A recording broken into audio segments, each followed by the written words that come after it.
Oh, it's a goal. Who got the assist? Who got the assist?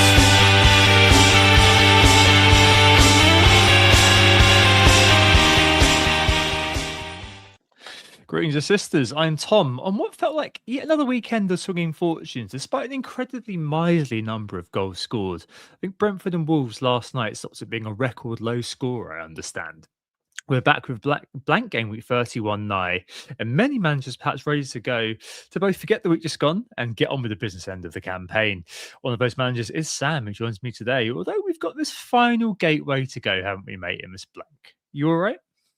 Yeah, I mean, I am definitely one of those managers who wants to forget game week 30, but I've been feeling that with a lot of game weeks this season. So nothing new here. But yeah, all is well. Southampton are playing well.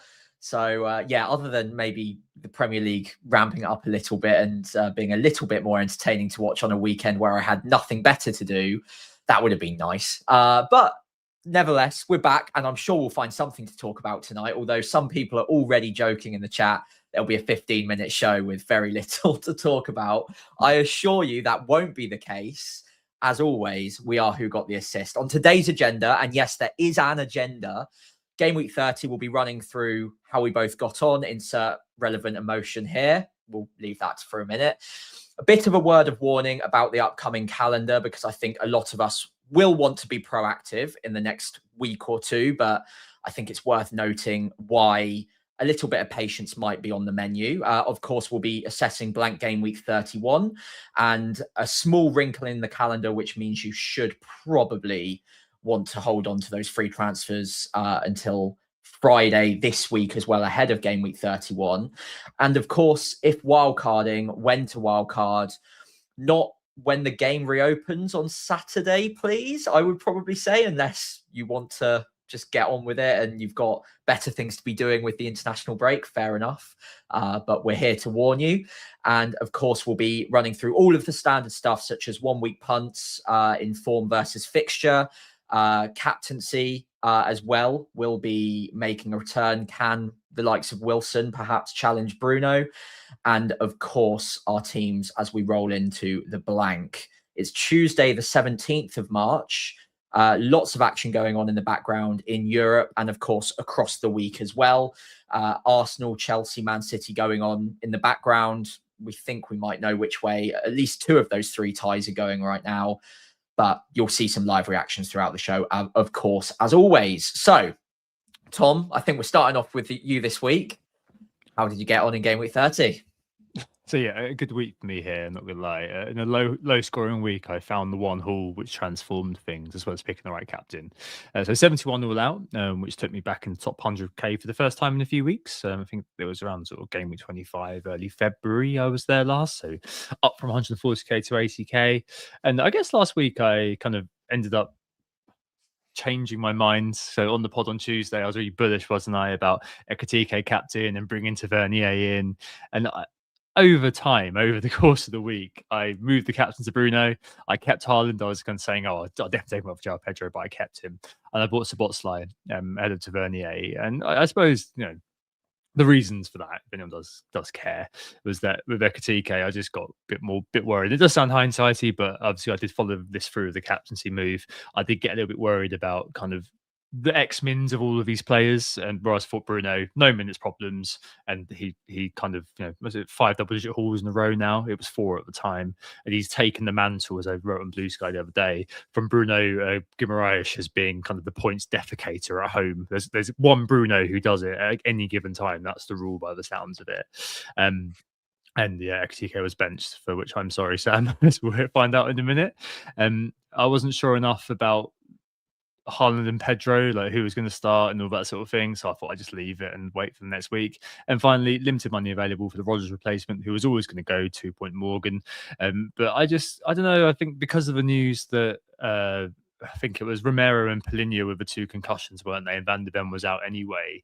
I was like, well, I've got to get others. I've got to get another Liverpool in here, and I can only afford spot slide because I couldn't afford Verts or Salah with one move. So yeah, got very lucky with that. Thank you to the biscuit wrists of Vicario.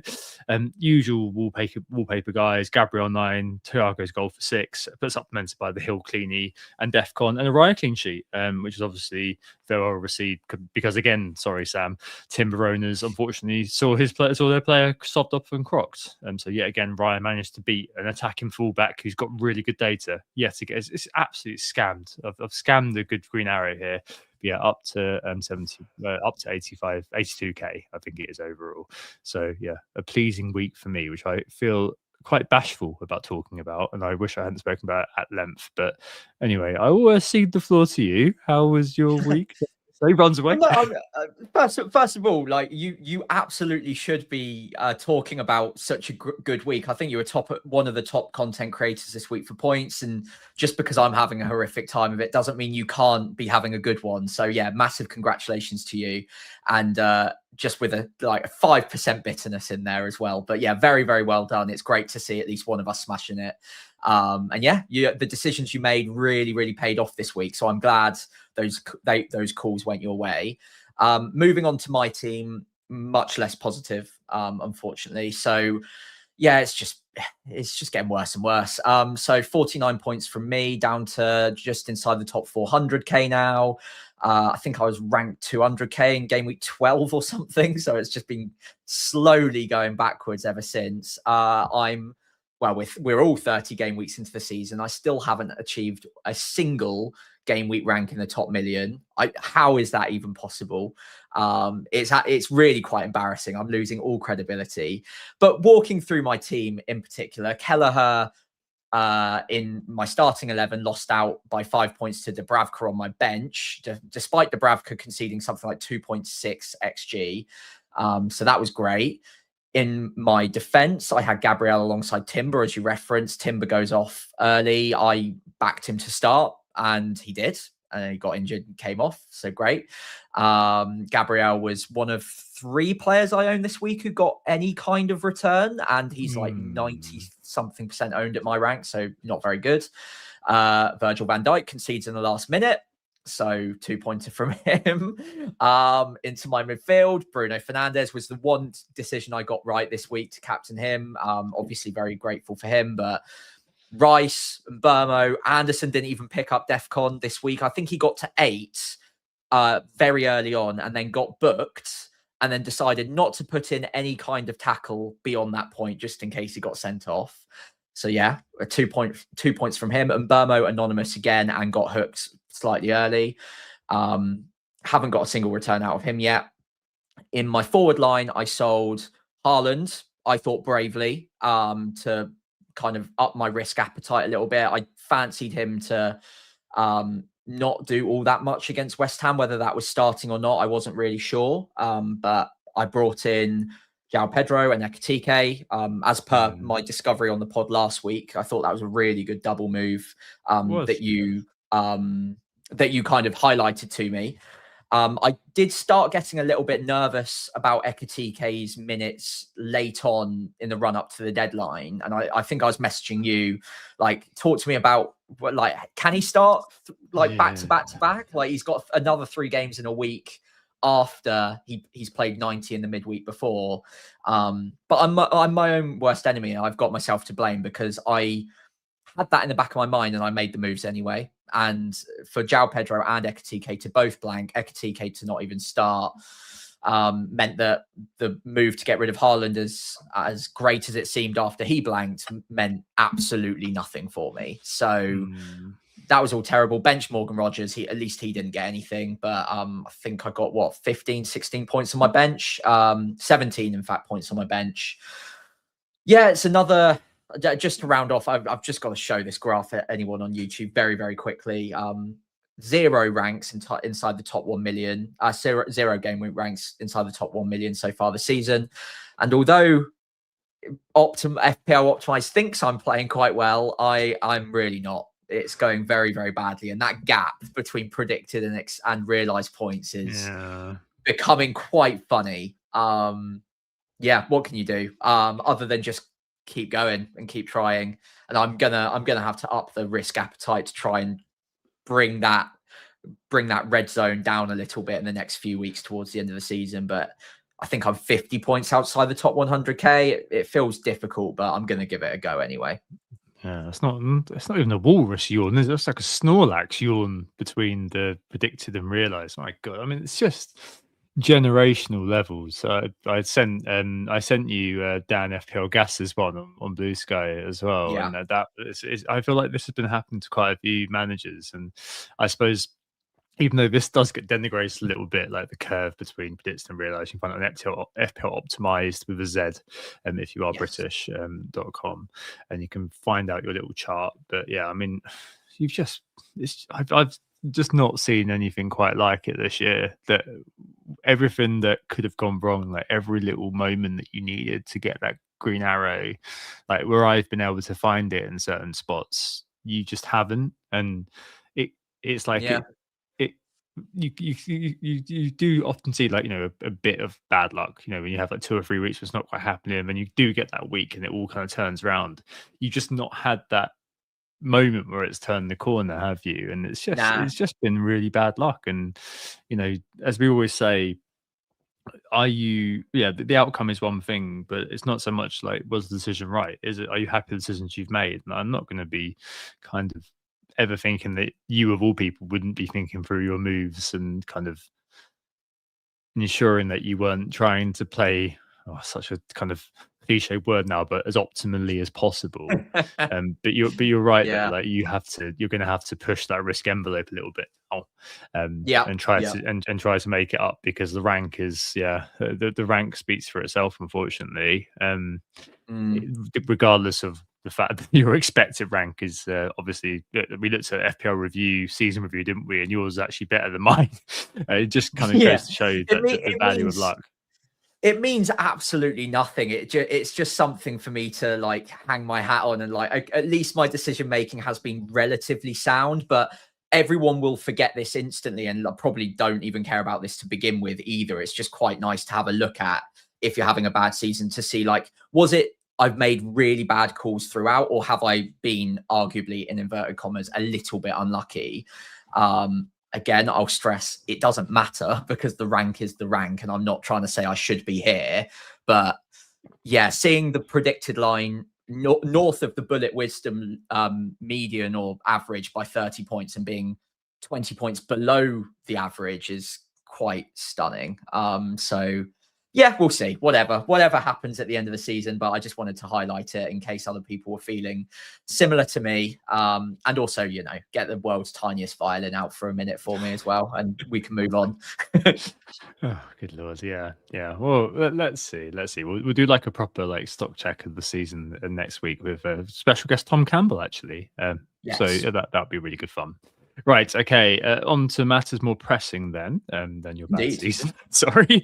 Let's look at blank game week 31 and just generally. So game week 31, Wolves and Arsenal, definitely blanking, because that game has already been played. But there is a bit of calendar craft uncertainty over the Man City versus Palace fixture, which could be with us sooner than we thought. I have noted here that this could be an irrelevant note if City are 5-0 up at half time, but unfortunately they've got a player sent off. They have scored, but they're still going to make a 3-goal deficit, isn't it? They've got to score 4 goals with 10 men, hoping Madrid doesn't score again. Basically, the upshot of this, Sam, as I remember, if I can grasp this correctly, is if City and Palace both go out in the European competition, we could see that game go into blank game week 31 or double game week 32, or make a double game week 32. More likely it's going to be double game week 32. It will kind of get scheduled in at the start of next game week. So I think there's 3 weeks basically after this. We'll speak about this in a minute. Friday the 9th of April is when FPL comes back after this weekend, but there's a free midweek, so it could go on Wednesday the 7th of April, and it's just whether FPL basically make that into double game week 31 or make that into game week 32. But I don't think at all that it's likely that they would chuck in another game after deadline has passed. Like, that would be ridiculously unfair for them to do. I can't see them doing that, basically. But I think Friday feels like kind of the signal day for when we'll find out if anything's happening, if both City and Palace lose. Yes, indeed. And before anyone starts wondering, oh, how can City like get that game put back in? Of course, blank game week 31 could just extend 3 weeks. It's not likely, like Tom said, and I think there's very good reason they shouldn't do that, because unless well, Palace are only going to go out of the Europa Conference League on Thursday evening, so the Premier League effectively have a day before the deadline for game week 31, and it seems fairly unlikely they're going to be able to like rearrange it within that space of time and publicize it, and therefore the like FPL servers are able to like jam it into game week 31 as well. I think if everything happens as you've just described correctly, and Crystal Palace go out alongside Man City, who look very likely to go out, I think it is probably much more likely now that if it did go back into game week 30, well, into that period just before game week 32, they would just bring the deadline forward for 32 and it would become a double game week. The other thing to note, though, is that if they're both out of Europe, they could play that game in pretty much any other week for the rest of the season. They don't have really any need to force it into that specific date we mentioned. It's just one of the possibilities. So even if all of that happens, I still think it is relatively unlikely to happen. It's just something to monitor, and a big reason as to why I personally, if I did have Man City players or Palace players, I wouldn't be getting rid of them until we get much, much closer to the deadline, after Crystal Palace have either progressed or not against Larnaca on Thursday evening.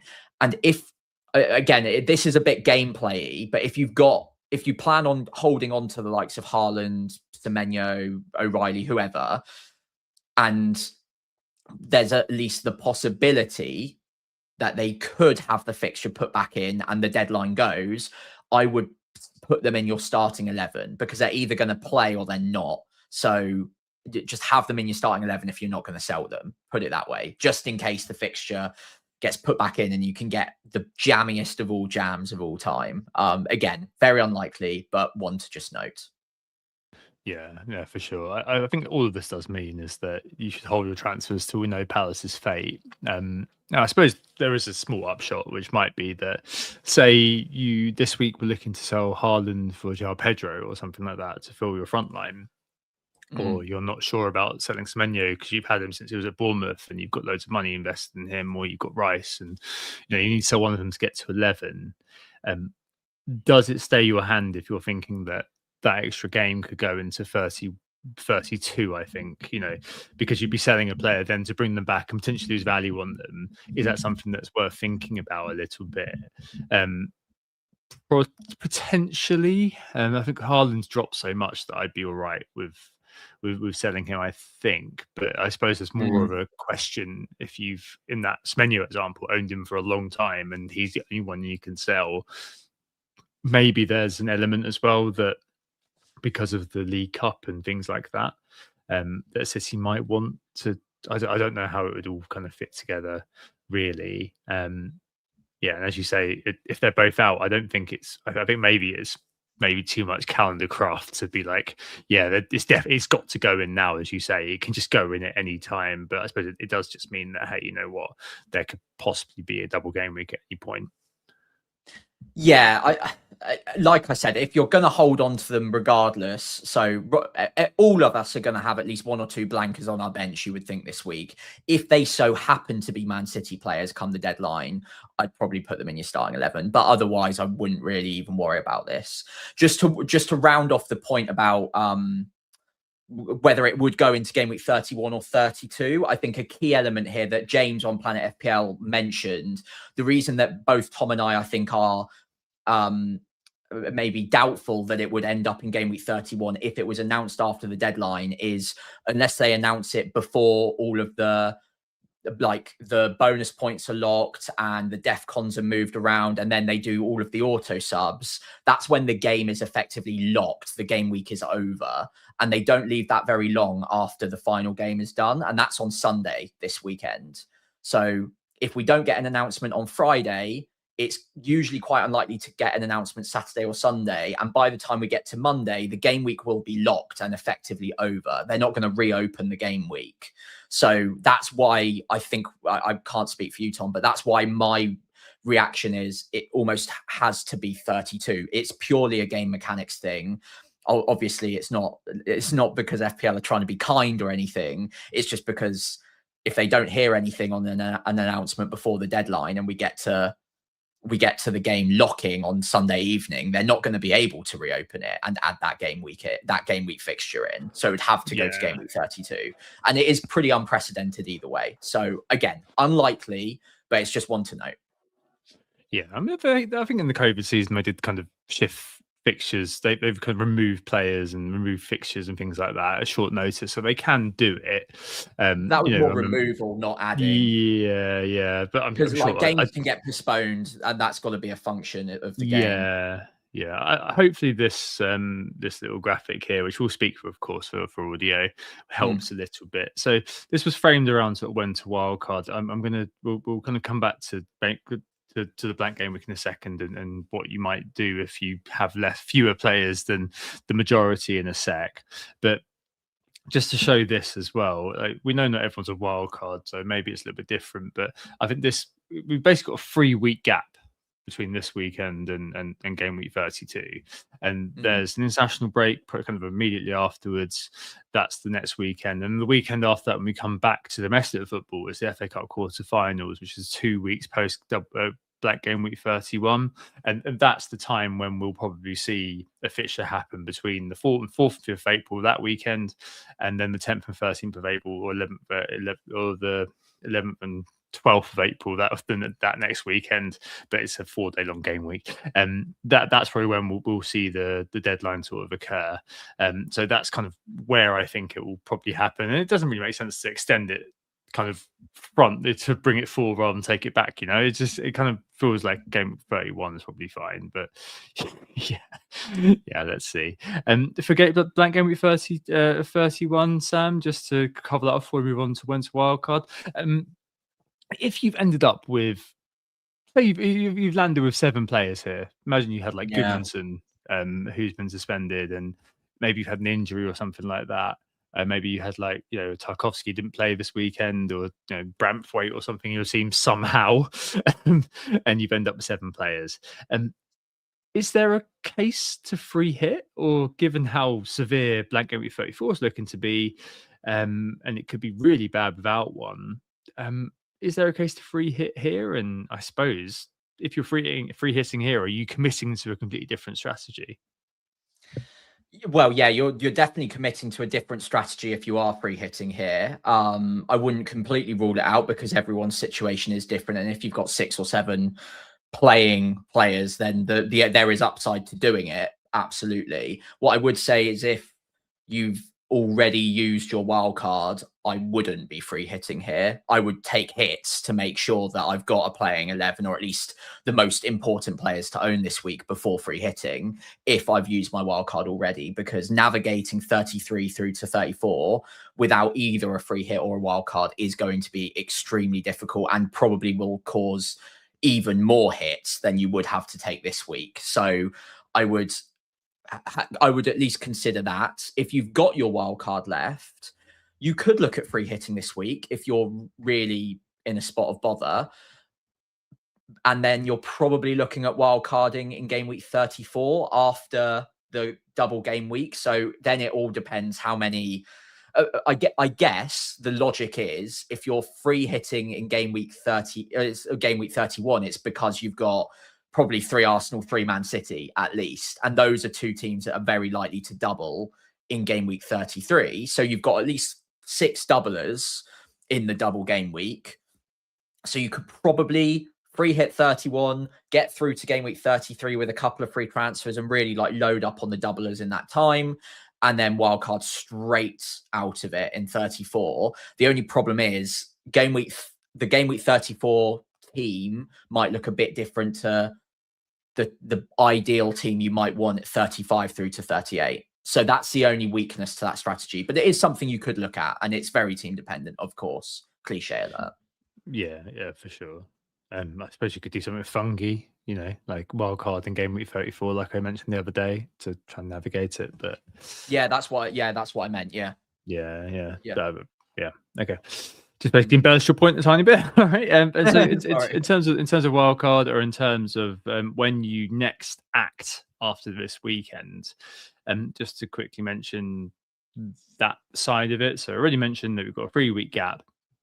We know that everyone's on wildcard, so this applies also to transfers. If you're working towards your double game week 33 play, whether this means a bench boost, something else.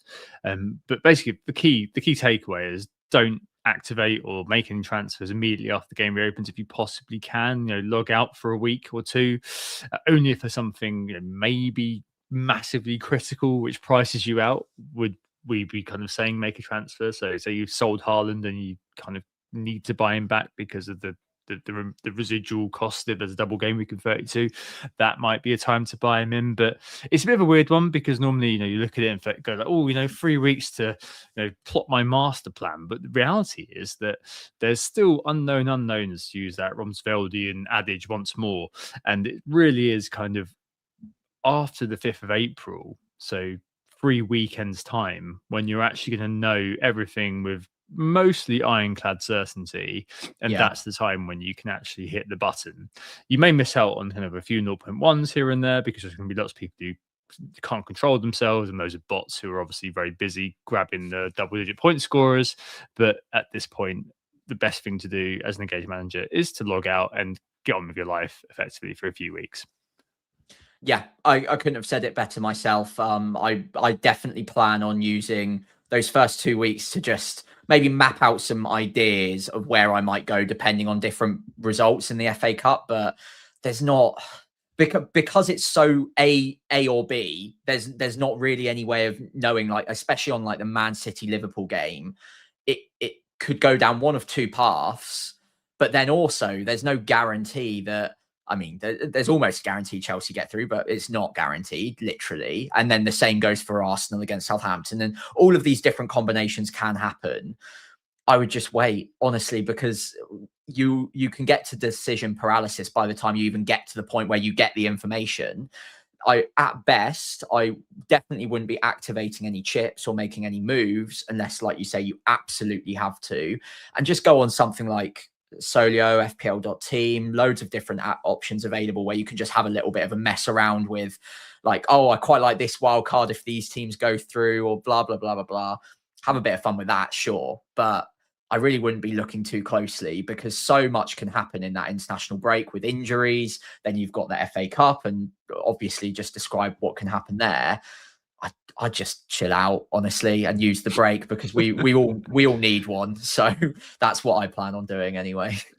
Yeah. I think we'll be back next week, and we'll miss a week. I think it's the 31st of March, that Tuesday. So that entire week will just be off, and then we'll be back after the FA Cup. So I suspect we'll come back with our wildcard sort of shown, and I think maybe we'll talk about next week what we're thinking about with Tom. All right. Okay. So Blank Game Week 31, we're back again. Bit of a 1 week punt edition, I suppose. Even if you aren't wildcarding in 32, I'm guessing, unless you're a massively efficient planner, there's going to be some gaps to plug. Incredibly, these players are all players who are mostly known to the community, but there are a few who are creeping in here at Uber differentials. Top one, though, I think, Sam, is Harry Wilson, though. Yeah, it's quite difficult to look past him if you don't have him already. I mean, I personally don't own any of the options on this graphic, but naturally my mind goes straight to Harry Wilson in the form he's been in all season with the plum fixture at home to Burnley. The only thing that I could really say against him is, if you're not absolutely sure that you want to wildcard in game week 32, then Liverpool away after game week 31 is not ideal. And that might be a swing factor for some managers who are like, I kind of want to do a differential chip strategy. I'm not looking at wildcarding in game week 32. And therefore I want a player with a little bit more of a longer patch of good fixtures or sustainable fixtures. But then again, Liverpool away from home hasn't been like the worst fixture all season, has it? So I don't. It's bad on paper, but I wouldn't even be that scared of that. And then it's Brentford followed by Aston Villa afterwards. So I am finding it really difficult to look past him, honestly. And I do want to look for differentials this week, but if you've got the spot in the midfield, like a Declan Rice or a Semenyo, and you need an extra player to round off an 11, he does seem to fit the bill pretty nicely. Yeah, but this is why I removed Rodgers rather than doing anything else this week. So I had I could remove Potts for Wilson, and yeah, I feel like that's a very sort of sadly, even though the prospects are quite good, it's more of a defensive move effectively to buy him in, because the effective ownership's been quite high. He might be in the captaincy mix, as we'll mention in a minute. But I mean, outside of this, I don't really see much interest elsewhere in the Fulham midfield. I mean, Iwobi can kind of show up every now and again, but there's nothing consistent about that. I don't know, Josh King might spike it. Yeah, maybe. Josh King has played a couple of games recently if you really want an enabler and you don't want to sell anything else. But I think he's kind of top of the bill, really, Harry Wilson, for this week, just as a kind of defensive pick. But if you're not looking to defend, there are a few other options which are in the mix. The top one being, of course, Mr. Pisshair, Anthony Gordon, now playing number 9, a semi-perm. Get it? For Newcastle, it seems. Obviously, not exactly the kind of goal this weekend that you'd be thinking, oh, he's run for everyone and showing his ability there. He did run for everyone. He got a bit of a tap in after a bit of a mix up at the back for Chelsea. But Sunderland, looking like their impregnability defensively has sort of disintegrated. And if you are not on wildcards, Sunderland at home, Palace away, who are obviously got their own issues, and then Bournemouth at home in 33, who've got the second worst defence away. Those next 3 look pretty good for an out position kind of 7.3 million player, don't they? Yeah, I mean, it's quite funny when you look at the graphic. If you're watching on YouTube, you can see the non-penalty XGI across the season. Gordon is actually ahead of Harry Wilson. Then you go one column to the left, and he's got, well, not a million miles off half the points, despite the fact he's on penalties and he's playing in a more advanced position now than Wilson. So, yeah, it's quite stunning how that kind of thing can manifest across the season. But yeah, like you say, I think the Sunderland fixture is one that is probably more targetable than it has been earlier in the season. They've still put up a very good account of themselves, even up until recently, but it does feel like they know they're safe now. And although I'm sure that they do want to win a few more points this season, and this is a derby, they'll be up for it, no question. I think I can see the appeal to Gordon on penalties, playing through the middle. It's all the factors you would want in a 1-week punt if you think the minute's going to be good. Obviously, they play in the midweek against Barcelona, so I would be reluctant to fully recommend him just yet, because anything can happen tomorrow in that game. And also, like you said, if you're not looking at wildcarding until later, or you've already used a wildcard, i.e. you want a player for a few more weeks, Gordon and Newcastle players look really, really good on paper for a longer period of time, especially if you're free hitting in Gameweek 34, by the way. The only negative is if they do beat Barcelona, which isn't impossible by any means tomorrow, then you can see a lot more rotation and risk to minutes coming in for someone like Gordon, especially when you've got Voltemada, Visser, then you've got like Murphy, Barnes, like you've got all of the extra players that play in that forward 3, and he has been known to get quite a few early subs. So I would be reluctant to recommend him fully until I see what happens in that Barcelona game. Yeah. Okay. I've just had my own issues with Ryan. Sorry, not with Anthony Gordon. Sorry, I don't know why I was thinking of Ryan. Anthony Gordon over the last season. And I think that I'm definitely a little bit interested But I just feel like I've only got one spot here, and I Yeah. think it's still going to be Wilson for me. But I mean, I think I've got to talk from a more kind of objective point of view, just because there's lots of other people who are going to be looking at different options. And if you're not looking at Anthony Gordon for different reasons, you don't like him particularly, from an FPL perspective, I'm sure he's a very nice human being. Morgan Gibbs-White, can I interest you in a Morgan Gibbs-White? A bit of needle potentially, with the Spurs game up next, 7.4, which is obviously far too much money for what Morgan Gibbs-White is, probably 1 million over priced at the start of the year.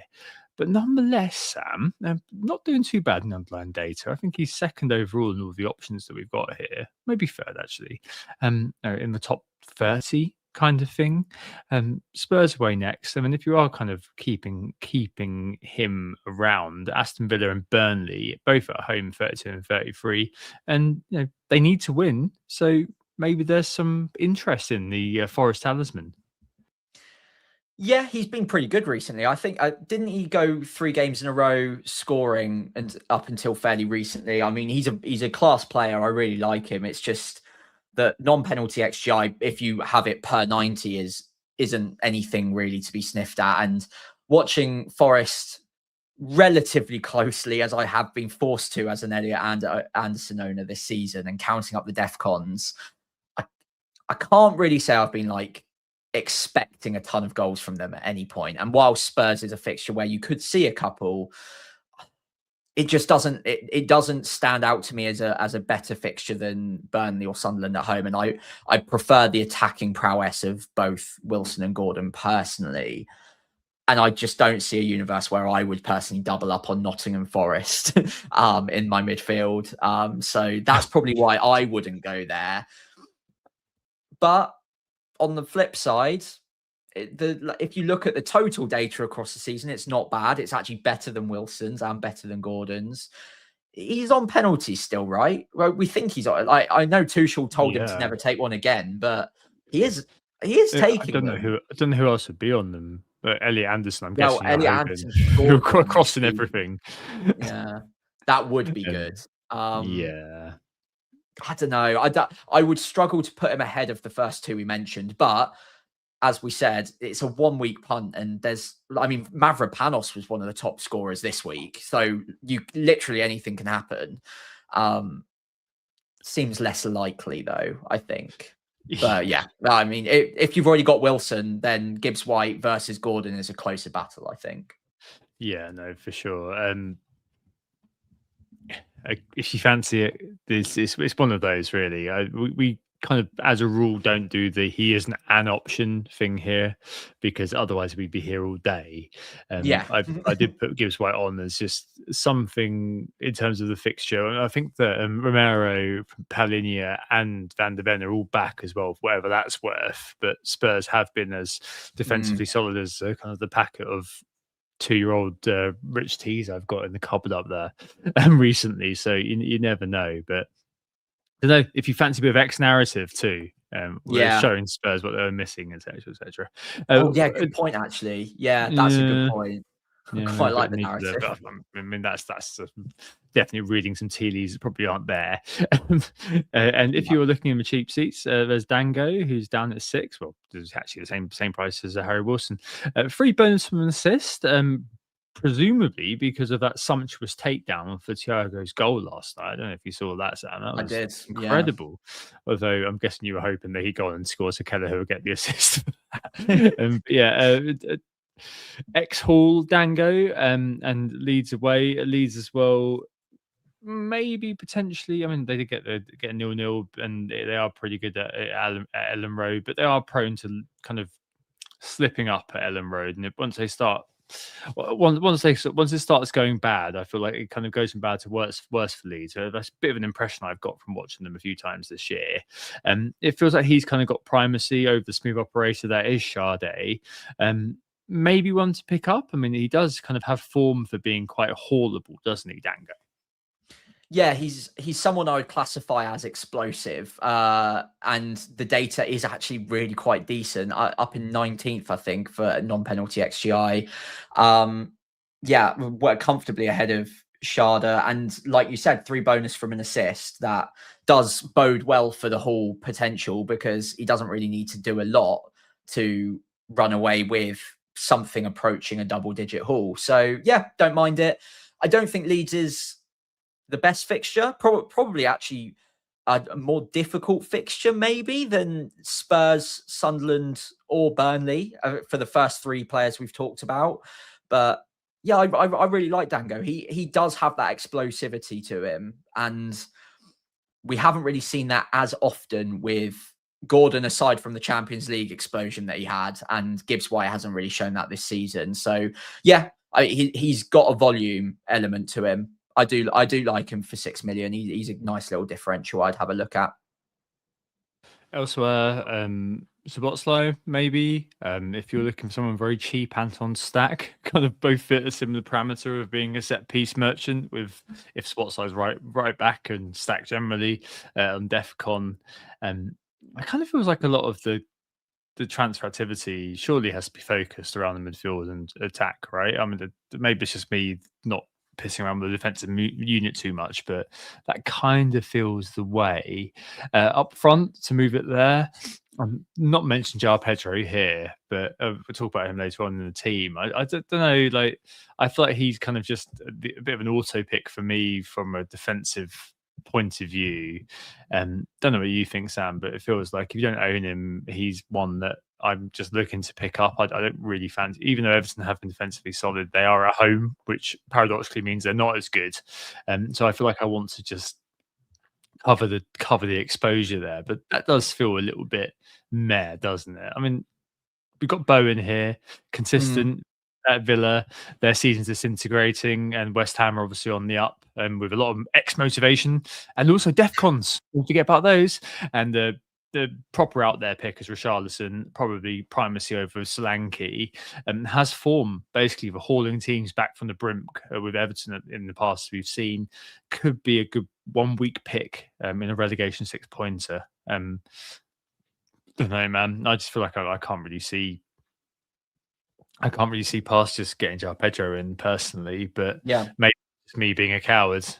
What do you think? No, I don't think it's being a coward. I think his data has been exceptional recently, and his shot volume's very high. He's come off on the 59th minute today against PSG, so he'll be fresh for the weekend, as will Palmer, as will Enzo Fernandez. I'm looking now. So they've basically conceded the tie and brought players off that they know are going to be important for the weekend after 60 minutes. I think that's fair, considering they were 2-0 down at the time, now 3-0 down on the night. So yeah, I think he's good for the weekend. It is defensive, I suppose, as a move, but you pick the players who are likely to score the most points, and he does feel like that at the moment. May I offer another differential option up top? Raul Jimenez, fairly cheap on penalties. Minutes are meh, but it is Burnley at home, so you might spike something. I would actually probably go for him ahead of Richarlison, honestly. Oh, I don't know. So he lost his dad last week. He played afterwards. Yeah, I just wonder whether there might be some. I don't know. I've just got it's so the thing is with him is that you can with João Pedro, with Bowen, with Richarlison. It's good, cool, but I with Jimenez, I can't guarantee that he would start over Muniz at the moment. Whereas I think with those three, that you're going to get the start. That's the thing that would kind of slightly put me off there. And also Wilson then be on penalties, you'd imagine, if Jimenez doesn't play. It's a wrinkle. It's a good call. It's just one of those that I just look at and just think, I don't know. There's a bit of a but about him. But yeah, you're right that he didn't play despite that news. Maybe I'm overlooking it a bit, because I haven't seen anyone talking about Raul Jimenez this week, and I've been a little bit surprised to that, especially because he did play in game week 30. So I kind of put that one down as like he'll just play again. But yeah, I mean, obviously anything can happen. You're right. So yeah, maybe a risky one. I don't know about Richarlison being guaranteed to play. Obviously, he did really well, and when he's on the pitch, he's fantastic in terms of the data. But there's a reason he's not always on the pitch. He can't stay fit, and they do play in midweek as well. So let's see what happens there. I would be fairly nervous on that one. Bowen, I mean, at 7.5, you can't really go wrong. He's just so consistent. But I think you're bang on with your first assumption. If you've not got João Pedro yet, he's probably the first one I'd be moving towards, honestly. I suppose the only yes and has been mentioned by might not be in the chat is that João Pedro hasn't been great against opposition, which is towards the upper end of the table. Like a lot of the recent data has been engendered by them playing teams that you'd expect Chelsea to beat, and they've got City and United in the next three. So if you're not wildcarding in 32, you're looking to move out Haaland. There's a few considerations. We mentioned the calendar. We mentioned that you might want to be planning for your 33 play. Is there a bit of a yeah but there with regards to buying João Pedro this week? And could maybe someone like a Bowen, if you're not sure about Richarlison, you're not sure about Jimenez for reasons that you and I have both mentioned for each player respectively, would you maybe then kind of be saying either you leave Haaland and look for a move elsewhere to get your 11, or maybe you kind of default to Bowen as a player who's going to be returning against the players in teams in the top 5, top 6, and given Villa's situation too? I understand that he hasn't yet scored against City, United, but like all of those teams. But there's an element of like limited sample size here. I remember last season he scored against Arsenal he was more than happy to do so. So like you can, a penalty, sure, but he still returned. So I think it's a little bit of a false signal to suggest that he's a flat track bully. Personally, he actually also, on that note, he didn't even come off the bench and bag a brace against Man City last season as well. So yeah, there you go. So I'm not buying it. This season, sure, he hasn't done it yet, but that's not a reason not to have him. And there's an element of overthinking it. If he's got a double game week coming, I wouldn't want to just bet against it on the chance that he hasn't yet scored against one of the big dogs this year, so he's not going to. It's the same way that like Haaland or Salah might have a bad record against one specific team, and it's like, oh, I won't captain him because he never scores against them, and then bam, hat trick, because it doesn't actually make a difference. So yeah, I would not overthink that one. If you're looking at not wildcarding for the next few weeks, Bowen absolutely should be in your thinking as well, because he's got really nice fixtures too. But the double game week will matter, and Chelsea look very, very likely to have one. So yeah, for me, it would still be João Pedro. Not to say he will return in all of these games, but he looks more likely than Bowen, considering he'll probably have another game in game week 33. And to Nobby in the chat, yes, we can only use the data that's in front of us, but how limited a sample of data do you want to pick from? Because we can also look at last season and the season before and the season before. So that, yes, we can only work off the data we've got, but you also have to be careful with how you use that data, because if a player hasn't scored earlier on in the season against a specific opponent, then you could say, well, he's not going to score against them in the reverse fixture. That's data, but it's very limited data. Yes, indeed. Defenders, I didn't have them on here, but I've just seen that Chalib has been stretchered off. So that was one of my players for this week. So yeah, if I'm going to keep my no hits, I'm down to 10. I mean, I've already owned Anderson, but I think he's probably the standout. If you're looking for a defensive pick this week, I feel like it has to be Anderson, right? I don't really think. I mean, I'm sure there's a world where you could end up with, maybe if you own Gahey, you got double Arsenal defense, and I don't know who else you'd have, to be honest. Like Richards, O'Reilly, maybe you need to do you need to do something else. But Lacroix, like you could easily have a Palace defender. A few people still have Munoz. There are worlds where I'd look at a defensive transfer might work. Anderson would be top of my bill if you didn't have him, but then you could also double up on the Fulham defense if you're feeling brave, or you could also look at Chiao or Hall. I would probably go Chiao personally.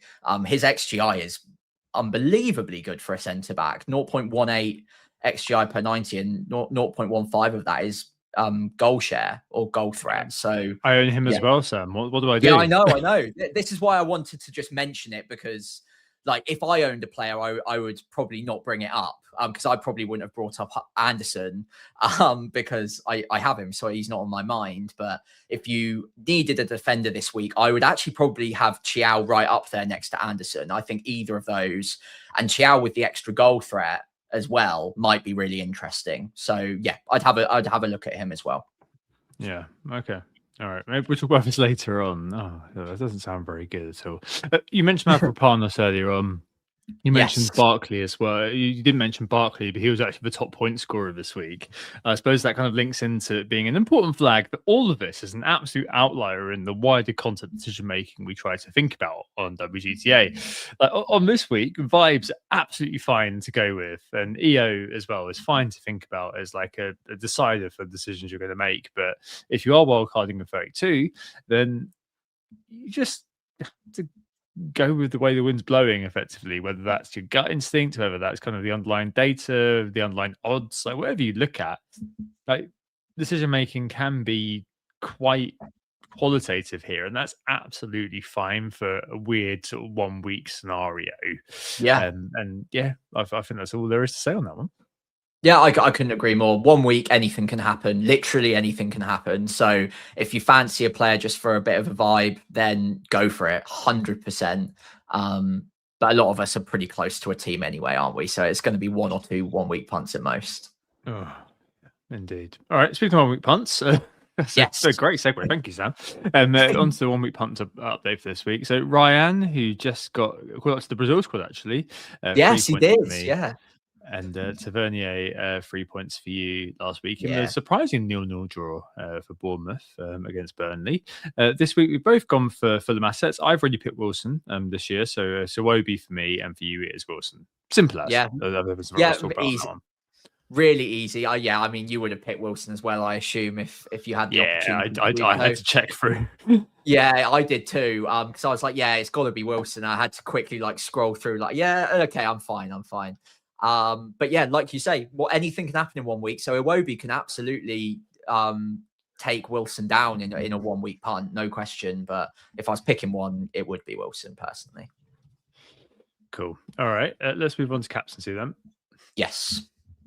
So this is assuming obviously Holland is a blank, which I think is 99.9% likely. I think it kind of probably goes to 2, which is Bruno versus Wilson. Bruno's going to be the safety EO pick. That's the one I'm going for, of course, all day long. I've just become the king of beige this year, Sam. I don't know what's happened. Ekatike at Liverpool, João Pedro, and all these sorts of guys also in the mix. One note for Wilson is one note for Bruno is that Bournemouth have the second best defense at home, according to Understat, and they do have the second worst away though, second to Burnley, of course. So there may be some kind of wrinkles in there, but the way I see it from my perspective, I don't want Bruno to be negative on a week where we don't have any players, so I'm going to go for Bruno and kind of double him up, and then have kind of Wilson as a nice to own, but accepting he's going to be quite a high effective ownership. For someone like you, though, who's looking to embrace the risk, would you be interested in Wilson? I could be tempted. Do we know he's on penalties if Raul Jimenez isn't on the pitch? We don't, but I that would have been really nice. I can't see anybody else in that Fulham team who's had penalty taking in their repertoire. Would it not just be Munoz instead? Yeah, maybe. I'm going to look on Transfer Market now while you talk to see if he's taking any. I mean, if there's penalty share in there for Wilson, maybe I could see that, but especially like even if Jimenez does start, he usually gets 60, 70. So that would be more tempting. Yeah, it could be an opportunity for me to go against the grain, because like you say, the data points for Bournemouth do suggest that actually at home they're a very sturdy defense. Man United might struggle to break them down a little bit, but I mean, Bruno is just unbelievably consistent at the moment, and it feels kind of almost silly for me to go against it just for the sake of it. But yeah, Wilson, if I do buy him, and there's a question mark over whether or not I buy him this week, could be in the running as well. Beyond that, Ekatike seems a bit far-fetched now. Away at Brighton isn't the easiest fixture. Yeah, I think for me it would be probably one of Bruno or Wilson if I do even buy Wilson. And even then, I'm a bit like you. I quite want all of my players to be players I can cheer on this week. So, and Bruno's ownership will still be like 150, maybe, probably. So you'll still get a bit of a net gain from him either way, I think. So Harry Wilson's never taken a penalty in the Premier League. Oh, the dream's over. The dream is over. Yeah, he's taken them for Derby in the 18-19 season. He's taken one for Wales, but he's never taken one in the Premier League. So, I mean, who knows? Who knows who would step up? I mean, as a dead ball specialist, you'd maybe expect him to do so, but I don't think you can maybe see that Alex Iwobi maybe step up. I don't know. I don't know. Maybe it would be Roman years. So, yeah, I think for me it's Bruno, but some are probably going to be looking at that game with Burnley and just thinking, yeah, screw it. That's a really good fixture for a Fulham player. But I don't know. We always say, don't we? Fulham are so Jekyll and Hyde. You just don't know which one's going to show up. Like they rarely get slapped, but they also rarely turn a team over. And I don't know. Even though there's the Bournemouth factor, I still feel like Bruno's just going to just so maddeningly consistent, that he's just so dominant. I can't really see past captain in this week. And in fact, also, that makes me a dullard. I am a dullard. No, I don't think you're a dullard. I think it's just logical, really. And look, in 1 week anything can happen. We keep saying it on this pod, but like you say, Fulham don't tend to spank teams very often. It has happened. I think they went through a stretch a couple of seasons ago where they won like 4-0, 5-0, 5 like in a row, and then it just like died off after that. But again, Burnley don't get spanked that often either. Like they have actually been fairly competitive in the majority of games this season. They haven't won many of those games, but they've been in the fight in a lot of them. So, yeah, I mean, look, it could be 2-1 and Wilson could get both of them and then you're laughing, but I still think Bruno's ahead. Not be in the chat as well. I do agree Thiago should be in the running, arguably even ahead of Ekatike for the guarantee of minutes and starts and penalties. So yeah, Thiago is a differential. Don't dislike that one at all. Not sure I'd put him ahead of Wilson or Bruno personally, but he's almost always in the top 4 or 5 options these days because he is very consistent too. So yeah, don't mind that either. No, not at all. I think the Ekatike was kind of just like a bit of a placeholder, to be honest. So I said earlier on, it could be João Pedro, could be someone like Thiago. I mean, they're all fine.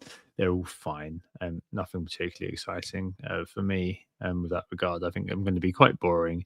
Stick on Bruno and just kind of forget about it. On to our teams for this week then. How are you set up? I think you've basically got a full complement, haven't you? So you could potentially roll it. I just see Morgan Rogers in there and just facepalm effectively.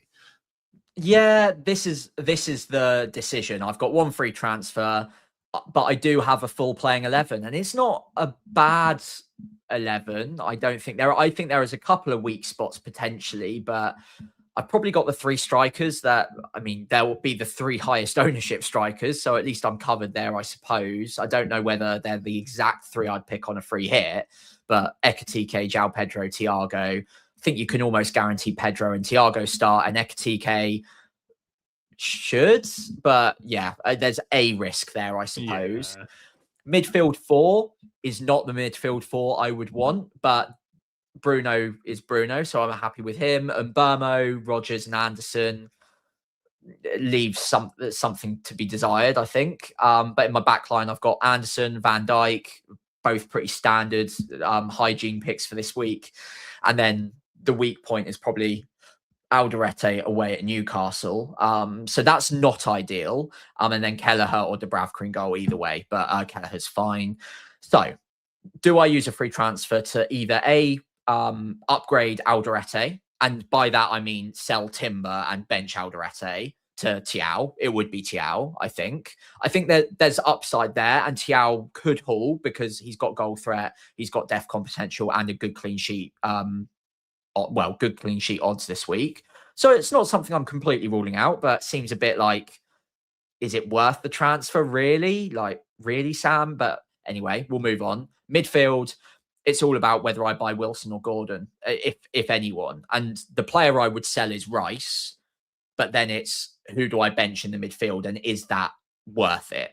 So would I bench Rodgers at home to West Ham? As annoying as he's been, it's a good fixture. It seems not silly, but like, is it really worth using an extra transfer when that extra transfer later on in the season could be to buy an extra double game week player? And that could be really powerful. Whereas Rodgers versus Wilson on a 1 week punt, is it a huge upgrade? Same goes for Mbermo, same goes for Anderson. Would be like I know what you mean. I think Anderson would be the one I'd be most tempted to bench because it feels like the upside is the most limited. But even him, he'll get 4 or 5 points most weeks. So Wilson really does need to haul to make that worthwhile. So yeah, it's tough. But then also there's the argument that someone like Ekatike could just not play. It's unlikely, but it could just happen. And then having that bench one of Elliot Anderson is lovely because it just gives you that security blanket.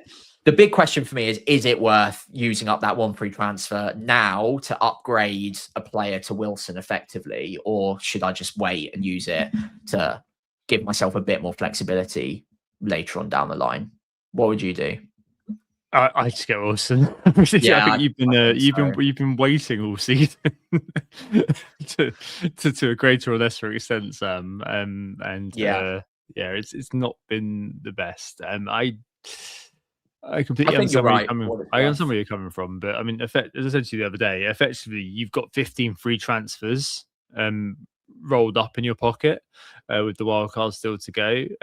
So I would be very tempted just to do that. I mean, Alderete versus Newcastle, DEFCON, it's fine, 1-1, maybe worst case 2-1, so you get 3 points. I mean, I can't really see there being any upside to make a defensive transfer this week. It's got to be a defensive one. And yeah, as you said, benching Anderson, giving you a luck this year. This is the week that Anderson scores again, isn't it? Or gets an assist from a corner straight onto Murillo's head. And assist, free bonus, DEFCON, off he goes. But yeah, I think you've got to go with the probabilities there and just get Wilson in for, as you said, Rice and bench Anderson for you. But yeah, it's a strong team for this week. No lying. I can't really fault anything about it because you've got a decent 11. Simple as that. Yeah, and on to you, where I think your decisions are a little bit easier, really, because you've left yourself room for manoeuvre this week, right? Oh, not anymore, because I've got. I'm a player down. Like there's tweets like, I wishing Chalobah all the best. So, okay, yeah, I hope he's all right. But I don't think he'll be all right for this game week regardless. So I think I'm looking down. I'm probably staring down the barrel of my first hit of the season. Unfortunately, I don't think I can avoid it. So at the back, I've got Dubravka in goal and Dubravka in goal. I don't know why I'm not saying that properly. Anyway, Hill, Anderson. I did have Chalobah, but I don't think he's going to play anymore. Chow, midfield, Szoboszlai, Bruno, and then up front, Thiago and Ekatike. I do have Potts, but obviously he's got to go. Lots of money hanging around. So I think it'll be Haaland, João Pedro, and then Potts to Wilson feels academic to bring me up to 10, assuming Chalobah's out. Yeah. I think probably looking at either moving one of Rice or Semenyo on. Do I want to go back to Anthony Gordon, Sam? I hate the man. I hate everything he is, everything he stands for. He's just going to disappoint me again. He feels like the best option. For a hit, right? Yeah, it would be for a hit. It would be -2 is how I'd think about it. Yeah. Or I don't do it. Or I just don't do it. And I hope that, because I've got to remove Potts for Wilson, and there's no other way. So I would be playing with 10 players. Yeah. Well, the question is, to take a hit for a midfielder. Basically, it's can Gordon get more than 4 points, basically, and yeah. I don't know. The vibes just feel off somehow. They do. I think it's because it's you buying Gordon. That's like it's like No. to me, it's just like it's not going to work because it's Tom that's buying him, and it just doesn't work when Tom buys him. Logically, 4 points seems manageable for Gordon, but he's playing in the midweek. Let's see how he gets on there. It might give you an excuse not to buy him because he might it might be a wash, or he might get injured. Who knows what happens? It feels risky a bit because his minutes aren't always that comfortable, and they do have options through the middle. Oh, God. I don't know. For a hit, I don't think I would. I know. You're looking at players like Morgan Gibbs White. You're looking at players like basically I could buy anyone. This is the thing. I'm not going to buy Salah because I own Szoboszlai, and I'm not buying Salah just generally because I think he's washed. So I'm at a loss. I've got absolutely no idea. I think that I'd probably end up kind of zeroing in on somebody like Dango, or maybe taking a punt on Gibbs White. But I mean, none of them. Yeah. I just don't know.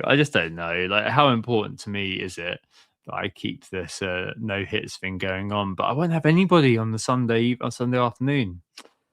That's a thing. That's a thing for me. I don't know. Maybe I will take a punt. Who knows? It's let's see. 4 points. Who's gonna get who could you take to the bank getting 4 or more points this week? Nobody. But crucially, more than 4 points this week. There's not that many. I would naturally be inclined to go after a penalty taker, but there's not tons of those. It's Morgan Gibbs White, isn't it? That's the penalty taker. Could you afford Palmer? Yes, because I'd be selling Haaland, wouldn't I? I'd do Palmer. Oh, I don't know, man. 59-minute sub today. They need to win in the league. Garner's not a bad shout as well on the other end of the spectrum. Good on DEFCON, bit of attacking threat. Chelsea played midweek, and yeah, maybe Garner. Don't mind that. But I think Palmer, with the penalties and the fact that he's been hooked early today, I think I'd go Palmer. I'd bank it on Palmer.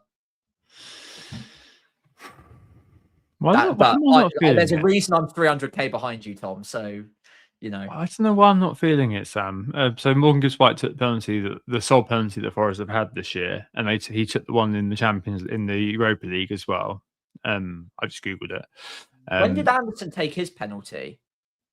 Anderson took a penalty in the league, wasn't it? I thought it was in the league. Do some interference here, Sam. Yeah, I'm not actually sure. But yeah, anyway, I mean, Gibbs White, they don't get a lot of penalties, that's for sure. They've got 1 or 2 this season in the league. So he took it before Gibbs White took his, and Gibbs White looks to have been subbed off at that point. Oh yeah, no, I'm not saying Anderson's ahead of him. Sorry. Yeah. No. Yeah, no, Gibbs White was off the pit. Gibbs White had been subbed off at that point. Yeah, that doesn't surprise me. This is really bad audio. I'm very sorry. No, don't worry. We're investigating together. This is what happens when we're meant to do a shorter show. We just start chatting absolute nonsense for a bit at the end. Yeah, I've got a feeling on Palmer. I don't know why. I would probably go, like, what you want is the player that has the biggest potential for the highest amount of upside if it's for a hit. For 1 week, you want a player who's got the most explosive potential. Gordon is a player like that. Gibbs White, because he's got penalties, he's got the chance of like bagging a couple of returns, but the odds feel low. Palmer, for me, is a player that I would take a hit for on occasion, knowing that he's got the potential to go big. And if the minutes are secure, I would be more tempted. And he's come off early tonight on the Tuesday. I think Palmer. That's where I would go. Fair enough. But my spider sense tingling around Gibbs White actually. But fair enough. It's one. As I said earlier on, it's a 1 week vibe. It's a vibe. I'm going to confirm that right. I've confirmed it. It's too late now. I'm kidding. But yeah, no, it's yeah, it's a shame not to have spent the whole season without a hit. But I mean, just one is okay in this particular situation. It's -2 anyway, isn't it? I'd Unless sell they get Rice booked or probably, red 'cause he's carded or 0.4. Yeah. Well, we'll see. We'll see. A bit of X narrative. Never wrong. But let's see what happens on Friday. Maybe I'll have. Maybe by then, Semenyo and Haaland are in, and I don't need to do anything. yeah, quite That'd be possibly. all right. Yeah, it's worth waiting for that reason. Oh. Mentioned in the chat as well, Tav might be a decent option on penalties. Unbelievably unlucky to not get a haul in the last couple. So yeah, he could be an option. I just want another one. I just want like another one in a fixture I don't have anything in, if that makes sense at this point. I don't want anything in the Villa in the Villa game, that's for sure. Yeah. So I kind of just, I don't know. I think it'd be so vibey. That's the thing. It would just be absolute like vibes bar none. Yeah. If Somerville was around, I'd be really interested in bringing him Yeah, in, like that. But I can't. Yeah, even if they say he's fit, I'm not going to be touching that. And as much as the Southampton legend Matheus Fernandes is a great individual footballer, unfortunately those points don't win prizes on FPL. So yeah, we shall see. We shall see. Yeah, right, but yeah, to confirm, you're definitely, or almost definitely bringing in João Pedro and Wilson regardless, right? Yeah, but those two, the defensive transfers are going to be made regardless. It's just the one on top, which I think is probably almost definitely going to happen to get me to 11. Casemiro, says Dan. Casemiro's got, I think it's like the most headed goals or something in the league this year. I think that's absolutely fine as well. It's just I'm not a huge fan of that right now. Yeah, we'll see. Yeah, fair enough. Anyway, well, let's see where you end up. Fingers crossed for Chalobah. Hope he's all good. But yeah, it sounds like a bad one from what we can tell on the pod. Yeah, anyway, hopefully you guys have all enjoyed a slightly shorter show today. But hopefully with all of the necessary information to get you set up for Game Week 31. We've certainly enjoyed recording it. And as always, we have been Who Got the Assist. On Blue Sky, you can find us at Who Got the Assist, all written out one word. Myself is FPL Pricey on there. On X, it's WGTA_FPL. And again, FPL Pricey on there for me. And on YouTube, it is Who Got the Assist, all written out one word. And again, I'm over there at FPL Pricey. And if you did enjoy today's pod, we'd really appreciate it if you could give us a follow on those social channels, give the pod a 5-star rating wherever you're listening in. And of course, if you could leave a like, hit subscribe on YouTube, that would be greatly appreciated as well. Thank you. Thanks, Sam. I hope you look forward to the blank game week this weekend. We will be back next week, actually, just for one more Metapod, a bit like the Pokemon.